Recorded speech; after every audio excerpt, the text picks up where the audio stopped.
지금부터 두 주 전에 우리는 하나님의 말씀을 살펴볼 때요. 우리의 삶은 결코 세상이 결정짓지 못한다. 운명이 우리의 삶을 결정짓는 것이 아니다. 하나님의 계획이 우리의 삶 속에 전개되는 것이 우리의 인생이다 하는 제목으로 해답은 있는가 하는 제목으로 우리가 말씀을 생각해 보았습니다. 그래서 세상은 결코 우리를 감당하지 못한다 하는 내용의 말씀을 우리가 살펴보았었어요. 그리고 지난주에는 우리 하나님은 우리의 삶 속에서 과연 어떤 분이신가를 보여주기를 원하신다. 그래서 인생은 거대한 하나님을 배우는 학습의 현장이 된다. 우리의 내일, 이 미래를 다스리시는 하나님을 오늘 나의 삶에서 배우자. 그래서 우리의 이 신앙의 좁은 우물 밖으로 벗어나가자. 그런 말씀을 우리가 지난주에 살펴보았어요.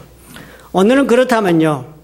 그렇게 우리가 들은 대로 과연 오늘을 살아가려면 어떻게 해야 하는가 하는 제목을 가지고 생각해 보아야 하겠다. 그런 생각이 듭니다. 왜냐하면 우리의 현실은 언제나 우리 원하는 모습으로 우리에게 던져져 있지를 않기 때문인 것입니다. 어떻게 내가 하나님을 믿은 대로, 어떻게 내가 말씀을 들은 대로, 그대로 내가 나의 현실을 맞아서 살아갈 수 있을까? 다시 말해서 믿는 대로 실천하며 사는 것이 과연 가능한가? 그 방법은 도대체 무엇일까 하는 생각이 드는 것입니다.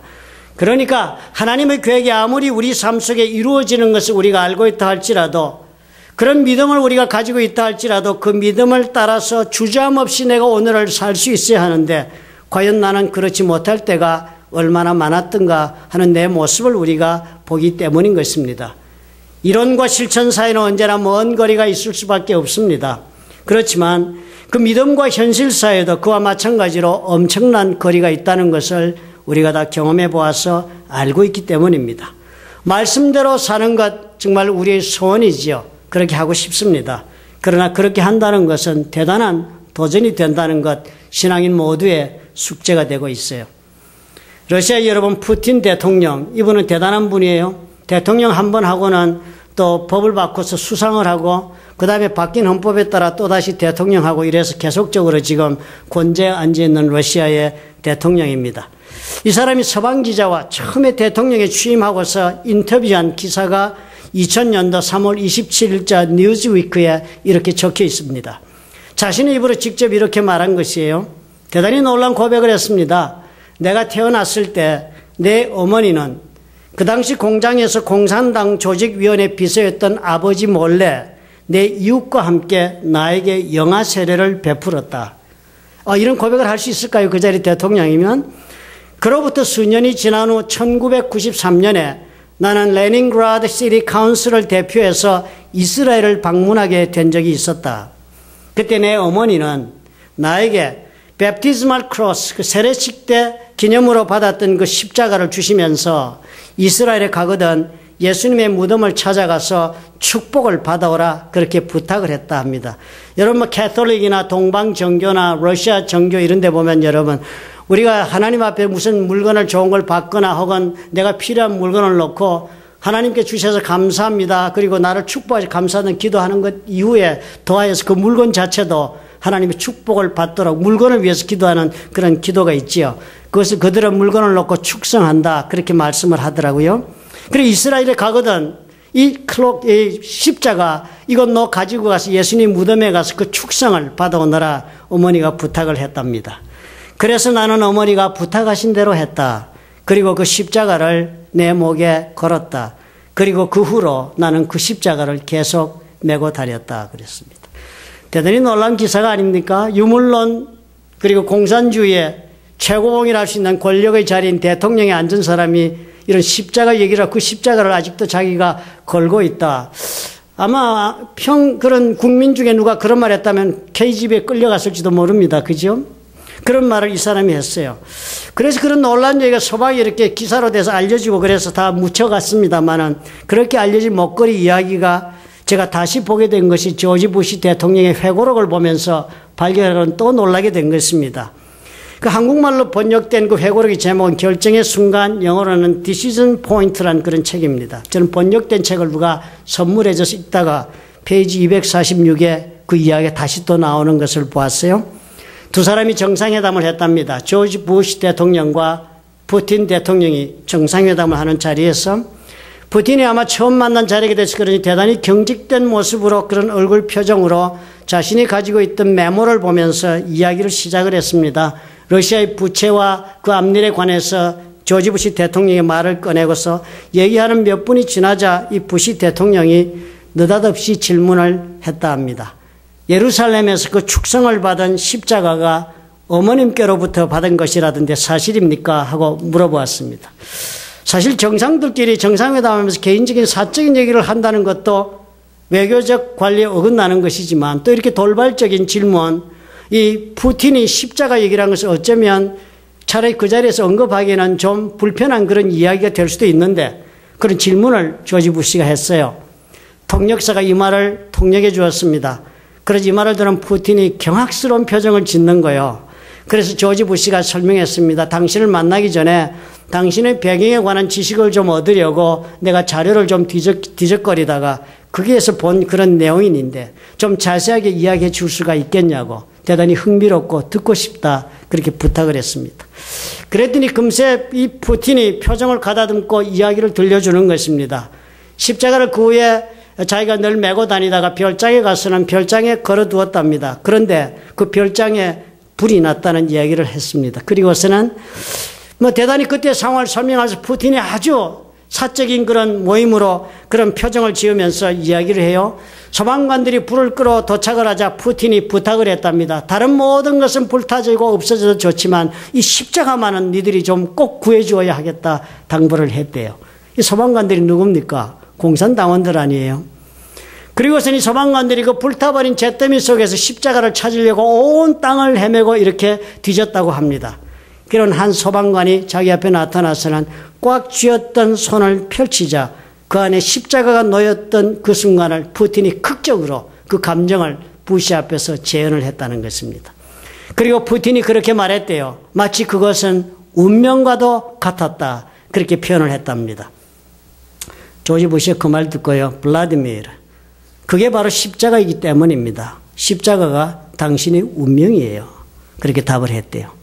회의를 끝냈습니다. 한 기자가 푸틴이 과연 미국인들이 신뢰할 수 있는 그런 인물이라고 생각하느냐고 조지 부시에게 물었습니다. 이 십자가 이 이야기를 들려줄 때 푸틴의 그 목소리에 담겨있던 감정을 부시는 기억하고 이렇게 말을 했어요. 저는 푸틴의 눈을 정면으로 바라보았습니다. 그리고 푸틴의 영혼을 느낄 수가 있었습니다. 그 후 몇 년이 지나면서 조지 부시가 이렇게 고백했어요. 그리고 나서 몇 년이 지나면서 여러 가지 사건으로 인해서 내 푸틴에 대한 나의 견해는 바뀌고 말았다 그랬습니다. 아마 추측하건대요. 부시 대통령은 마음속으로 기대를 했던 것 같습니다. 푸틴이 어쩌면 십자가를 그렇게 애착을 가지고 자기가 품는 사람이라면 어쩌면 이 사람 마음속에 그 십자가에 대한 그 자세를 보니까 마음을 보니까 예수님을 아는 생각도 있겠다. 그렇다면 어쩌면 겉으로는 드러내지 못해도 그리스도에 대한 믿음이 그 속에 있을지도 모른다는 그런 기대를 아마 했겠지요. 그래서 믿어도 좋을 상대라고 미국민에게 소개를 했겠다. 그런 추측이 됩니다. 그런데 그것이 여러 해가 지나면서 보니까 어때요? 여지없이 무너지고 말았다는 것입니다. 유물론을 신봉하는 공산주의 사회가 어떤 사회인데요? 믿음을 도대체 허락할 수 없는 사회가 아닙니까? 그 속에서 신앙을 따라 조금이라도 신앙적인 삶을 선택한다는 것은 얼마나 어렵겠습니까? 그런데 사실 가만히 생각해 보면 저와 여러분이 살아가는 우리 삶의 현장인 이 세상도 이런 것들과 하등 다를 것이 없다는 것을 우리가 알아야 한다. 오늘의 말씀이 우리에게 지적해 주고 있다는 것입니다. 오늘 읽은 이 말씀이요. 십자가에 죽으시기 전에 자신들을 그동안 따라왔던 예수님의 그 제자들을 위해서 예수께서 직접 이제는 앞으로 제자들을 홀려 남겨두고 이 세상을 떠나게 되니까 이 자들의 앞으로의 삶을 염려하고 걱정해서 예수께서 직접 하나님 앞에 드렸던 예수님 기도의 한 부분이었습니다. 그 말씀을 가만히 보니까 어때요? 대단히 앞으로 어려운 일이 닥쳐올 것이 예상됩니다. 그 기도의 내용을 보니까.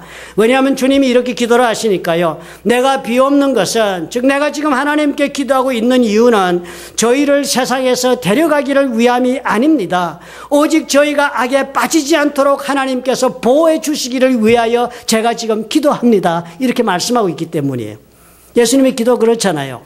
이 세상 속에서 우리가 계속적으로 지금의 상황 속에서 살아갈 것을 주님은 기대하고 있는 것입니다. 그리고 그렇게 계속하는 우리 삶이 어떨 것이라고요? 평탄치 못할 것을 주님은 예상하고 계신 것입니다. 왜냐하면 주께서 오직 악에 빠지지 않도록 보존해달라 그렇게 지금 기도하고 계시니까요. 악에는 두 종류가 있습니다. 그리스 단어에는요. 대표적으로 볼 때 카코스란 단어의 악이 있습니다. 이 악은 그냥 스스로 나쁜 채로 있는 그 악입니다. 가령 예를 들면 썩은 사과, 이건 나쁜 사과의 카코스 애플이에요. 이런 사과는 어떻게 스스로 썩은 것으로 혼자 몰락하는 것으로 끝나는 악이 있습니다. 그런데 또 다른 악이 있어요. 또 다른 악은 포네로스란 단어를 씁니다.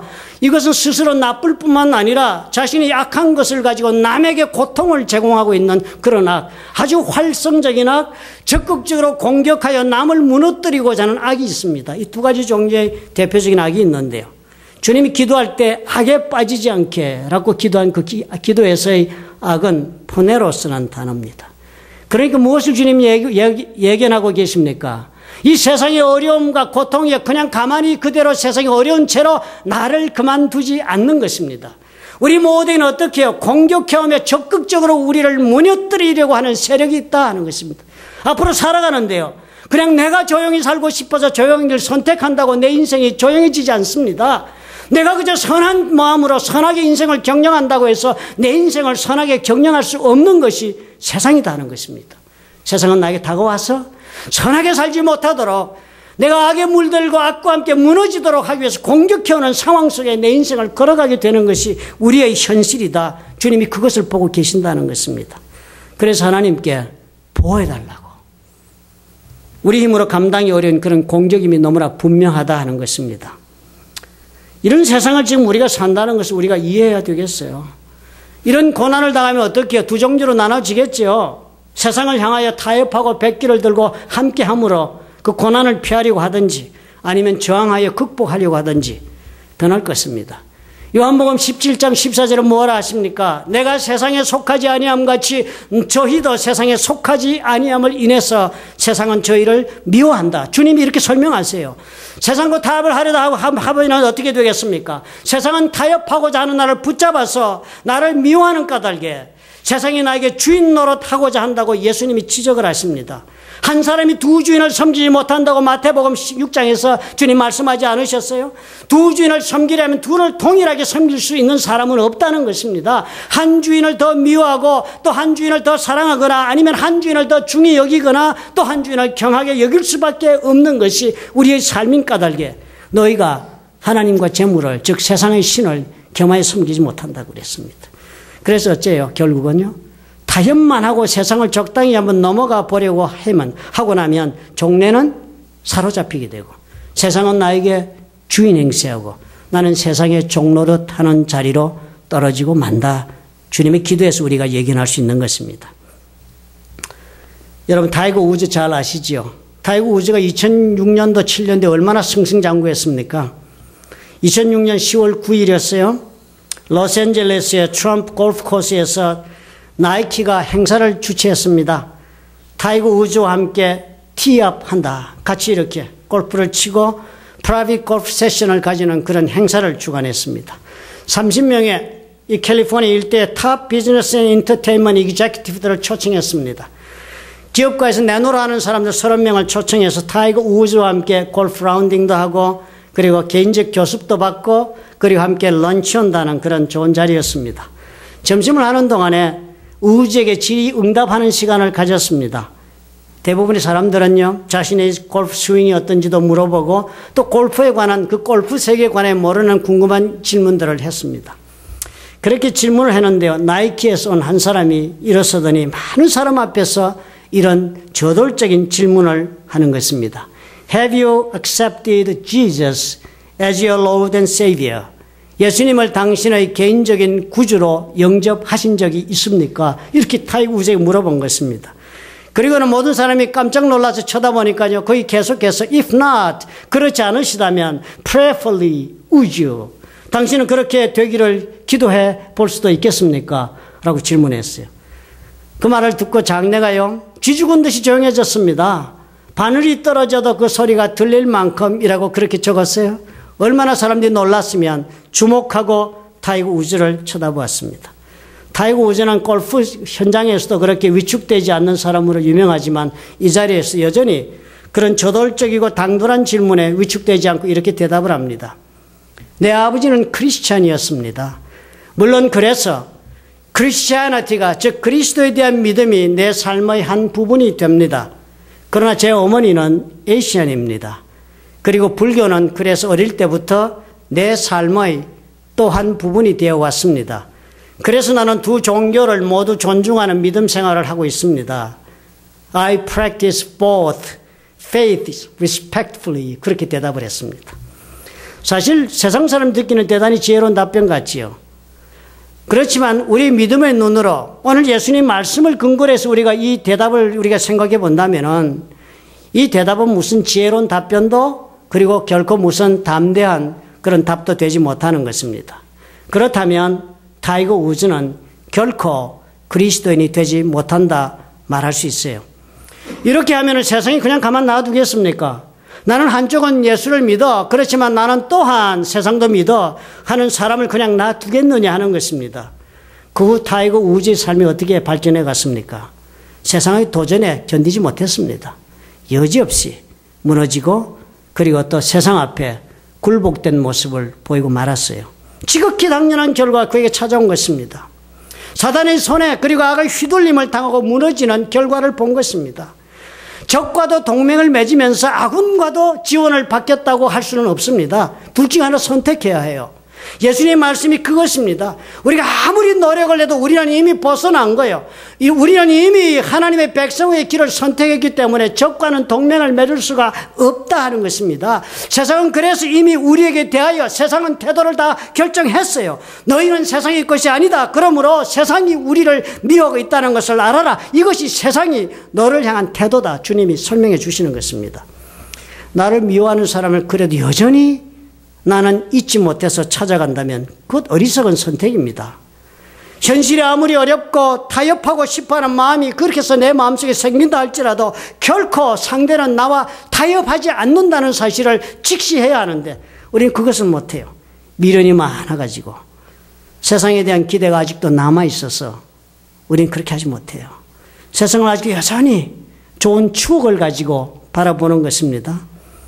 결별했으면 헤어지고 마음 정리를 해야 하는데 정리하지 못한 사람처럼 여전히 마음속에 미련을 가지고 그렇게 찾아가는 것입니다. 성경은 이런 마음 정리하라고 하시는 거예요. 요한 1서 2장 15절 16절이 뭐라고 하십니까? 이 세상이나 세상에 있는 것들을 사랑하지 말라 하시는 것이에요. 누구든지 세상을 사랑하면 아버지의 사랑이 그 속에 있지 아니하다. 하나님의 사랑을 받고 사는 사람이 사랑을 찾고 싶다면 세상으로 가서는 안 된다는 것이에요. 세상에 있는 것들을 그런 가득히 사랑하면 하나님의 것을 다 놓치게 된다. 이는 세상에 있는 모든 것이 육신의 정욕과 안목의 정욕과 이생의 자랑뿐이다 하시는 것입니다. 이 모든 것이 무엇이냐? 다 아버지께로부터 쫓아온 것은 하나도 없다. 세상으로부터 온 것뿐. 그것이 바로 육신의 정욕이다. 안목의 정욕이다. 이생의 자랑이다. 육신의 정욕이요. 그 언어를 이렇게 딱 찾아보면 그 뜻이요. 육체적 만족의 즐거움을 구하는 나의 죄된 본성을 따라 살고자 하는 욕망입니다. 육체적 만족과 쾌락을 버리지 못하는 거예요. 육체적인 기쁨을 결코 버리지 못하는 우리의 본성. 안목의 정욕이 우리의 마음이 바라보고 있고 갈구하는 것을 뜻합니다. 이생의 자랑이요. 이제까지 내가 살아오면서 내가 얻은 것, 그리고 지금 내가 행하고 있는 일들에 대한 자랑이에요. 나는 이 정도 내 힘으로 살 수 있다고 자랑하고 있는 이 마음, 이런 삶의 자세, 이 모든 것이 다 뭐예요? 세상을 사랑하고 있는 사람의 모습이랍니다. 이 세상을 사랑하는 모습으로 이렇게 살아가면, 세상을 사랑하면 그 사람 결코 하나님의 사랑으로 사는 삶을 이루지 못한다. 주님이 경고하시는 거예요. 결코 우리가 하나님과 세상을 동시에 품을 수 없다는 것입니다. 이스라엘 백성의 문제가 뭐였습니까? 가나안 땅에 들어갔을 때 이 사람들이 하나님을 몰랐습니까? 하나님의 능력을 저들은 누구보다도 생생하게 체험하고 기억했던 그런 백성들이었습니다. 그런데도 불구하고 왜 가나안 땅에 들어가서 그토록 하나님이 당부하셨는데도 불구하고 저들의 삶은 하나님과 함께하는 삶을 살지 못했습니까? 수많은 선지자들이 왔잖아요. 수많은 사람들이 대대로 걸쳐 몇백 년에 걸쳐서 도전했습니다. 그런 삶의 모습에 돌아서라고 당부했어요.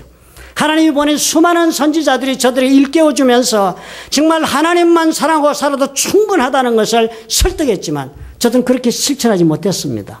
왜 그랬습니까? 세상을 바라보니까요.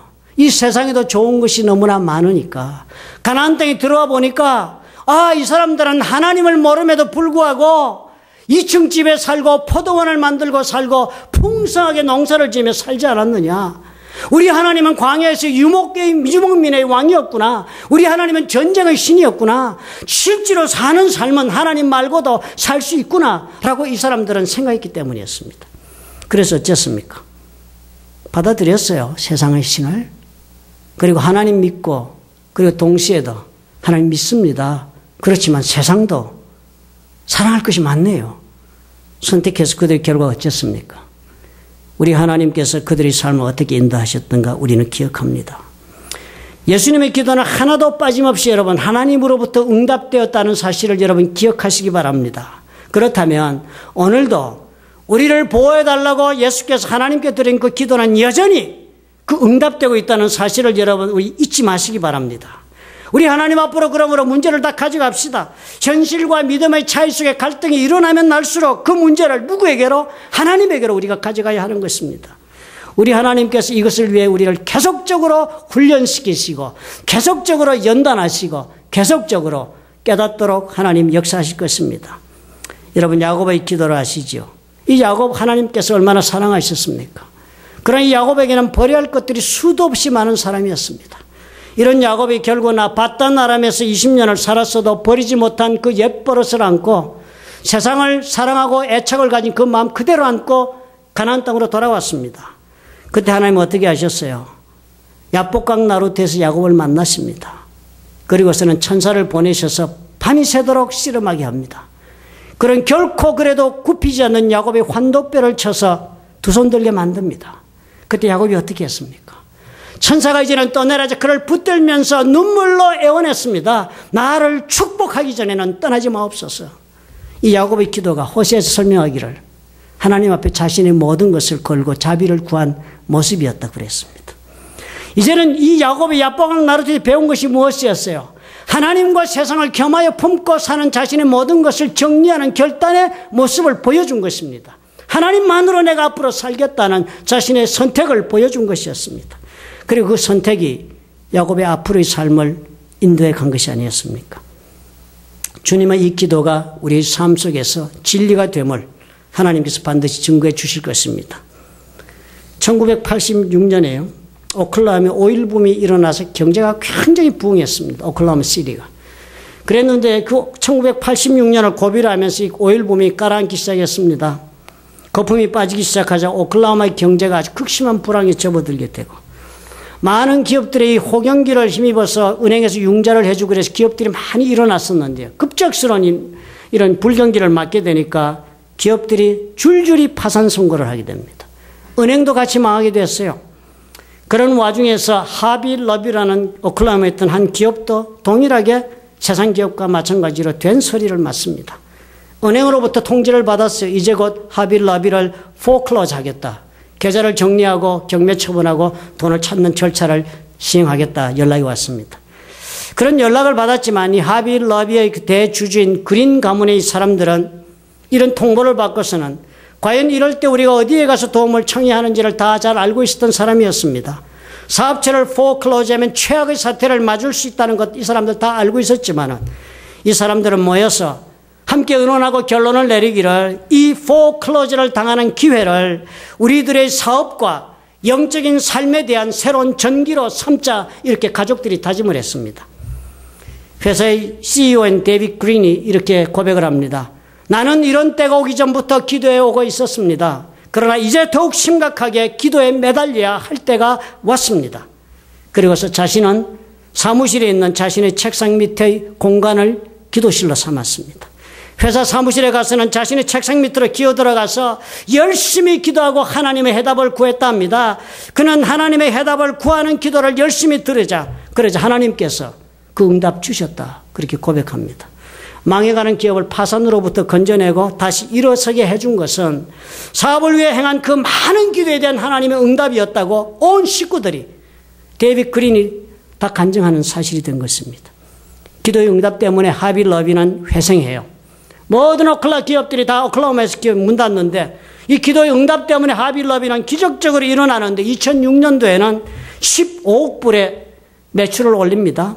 그리고 포브스 잡지는 2005년도에 이 데이빗 그린을 미국 400대 부호 중에 한 사람으로 이름을 올렸습니다. 이 회사의 이야기가 이것으로 끝나지 않았습니다. 이 기록 기사를 읽은 지 8년 뒤에 제가 타임지에서 또다시 데이빗 그린을 만나는 놀라운 사실을 경험했습니다. 2014년 타임지 7월 7일자 판에 이런 기사가 나왔어요. 대대적으로 타임지 센터폴드 6페이지에 걸쳐서 데이빗 그린과 하비 러비에 대한 기사가 나왔습니다. 내용이 이것이었어요. 하비 러비가 미국 대법원에 고소를 한 것입니다. 한 일개 회사가 미국 대법원에요. 그 고소한 내용은 다른 것이 아니었습니다. 학교에서 퇴출된 성경을 이제 다시 합법적으로 학교로 돌려보내기 위해 고소를 한 것입니다. 대대적인 법적인 준비를 하고 연구를 하고 그리고 투자를 한 것이에요. 다시 성경을 학교에서도 가르칠 수 있도록 허락해달라는 청을 낸 것입니다. 그리고는 선언을 했어요. The business is mission. 우리의 사업은 하나님의 일이다. 그렇게 선포를 했습니다. 그리고서는 엄청난 사업을 하기 위한 그 준비로 하나님께서 우리의 기업을 축복했다고 공언하면서 회사의 문제를 세상을 통해서 풀려고 하는 태도를 내려놓은 채로 하나님만 바라보는 모습으로 끝까지 걸어갔습니다. 이 사람들 무엇을 알고 있었어요? 누구에게 우리의 문제를 가져가야 하는지를 분명하게 알았던 사람들이었습니다. 우리 그리스도인들은 이미 이 세상에 속하지 않는다는 사실을 절실하게 알고 살아갔기 때문에 세상의 방법을 구하지도 않았습니다. 오직 하나님의 도우심을 구하고 그대로 일어섰습니다.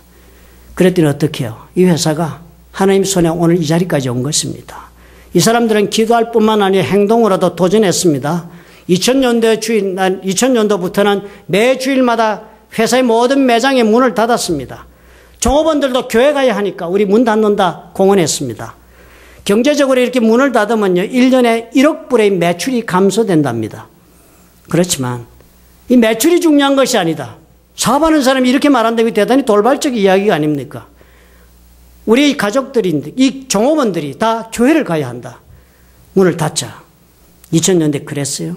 이런 믿음으로 경영하는 회사니까요. 1991년도에는 회사 매장의 숫자가 저절로 세 자리 숫자로 증가합니다. 그리고 2012년도부터는 회사의 전 재산이 천문학적인 숫자로 불어나기 시작을 합니다. 포브스 잡지에 의하면요, 2012년 회사의 매출이 30억 불로 갑절로 뛰었답니다. 그리고 데이빗 그린의 개인 재산도 45억 불로 미국에서 79번째 가는 부호가 되었다 합니다. 이 사람들은 지금도 공공연히 말을 해요. 우리의 이 모든 번영의 산물은 모두가 다 하나님의 것이지 우리의 것이 될 수 없다. 그래서 가족들이 모여서 다 각서를 썼습니다. 우리가 가지고 있는 주식으로 인해서 생기는 이익이 있다면 그 모든 것은 하나님께 바친다. 가족들이 다 변호사 서류 작성했어요. 나에게는 하나님의 보호하심이 있어 믿음으로 얼마든지 여러분 세상을 살아갈 수 있다는 그 길이 마련되어 있는 것을 여러분 믿으시기 바랍니다. 저와 여러분의 등 뒤에는 예수님의 기도가 있어요. 악으로부터 우리를 보호해 주시겠다는 그 기도가 있는 것입니다. 절망적인 현실 속에서 드리는 이 나의 기도는요, 얼마든지 이 예수님의 기도 덕분에 내가 생각하지 못했던 놀라운 구원의 길을 열어준다는 것, 여러분. 예수를 믿으니 또 그 기도를 믿으신다면 이런 일들이 우리 삶 속에 가능하다는 것을 여러분 오늘 받아들일 수 있다면 현실과 믿음의 그 차이 속에서 갈등할 필요가 없습니다. 무슨 일이 있든지 어떻게 우리는 그 모든 문제를 주님 앞으로 가져가고 우리 뜨거운 기도, 맹렬한 기도, 그것이 해답을 가져온다는 믿음 가운데 현실을 여러분 맡겨보십시오. 주께서 답을 주시는 것을 반드시 경험하게 되는 것입니다. 배가 파손했어요. 유일하게 생존해서 무인도에 죽을 힘을 다해 헤엄을 쳐서 살아났습니다. 온 힘이 다 빠져서 해변가 엎드려 주여 나를 살려달라고 소리를 질렀습니다. 그리고 매일 수평선을 살펴보면서 구조를 기다려서 누가 행여나 나를 도와주지 않을까. 그런 동안에 세월이 가고 그래서 조그만 오두막도 짓고 그 오두막 속에 몇 가지 자신의 필요한 물품도 넣고 그렇게 살기 시작했습니다. 그러다가 오늘 식량을 구하러 사냥을 나갔다가 돌아오는데 보니까 저 멀리 있는 자기 오두막이 불이 붙어 있는 것입니다. 그래서 막 최악의 사건을 지금 보게 된 거예요. 막 불길에 타서 연기가 오르면서 오두막이 다 타는 건 내 전 재산인데 지금 내 이 무인도에서 내가 일구어놓은 내 인생의 전부인데 그 오두막이 막 타고 있는 거예요. 그래서 낙심을 하고 그날 밤 쓰러져 잤습니다. 그런데 그 다음날 여태까지 그렇게도 기다려도 오지 않던 구조선이 느닷없이 나타난 것입니다. 너무 놀라서 구조선이 선원에게 물었습니다. 도대체 내가 여기에 있다는 것을 어떻게 알고 오셨어? 답을 하기를 당신이 어제 연기를 피우며 신호를 보내는 것을 발견했어. 그래서 왔다는 거예요. 우리의 삶을 여러분 살아가시면서요. 어렵고 또 어렵게 되거든 여러분 기억하십시다. 예수님의 이 기도를 기억하십시다. 세상의 모든 것에 대한 미련조차도 그냥 기도 가운데 여러분 그 기도의 뜨거운 불로 우리가 불태우고 오직 주님만을 바라보실 수가 있다면요. 우리 그 기도의 연기가 하나님 보좌에 상달되는 응답의 신호가 될 수도 있다는 사실을 여러분 기억하시기 바랍니다. 믿음과 현실 사이에서 갈등한다는 것은 우리 주님을 몰라서 선택하는 어리석은 길일 수밖에 없습니다.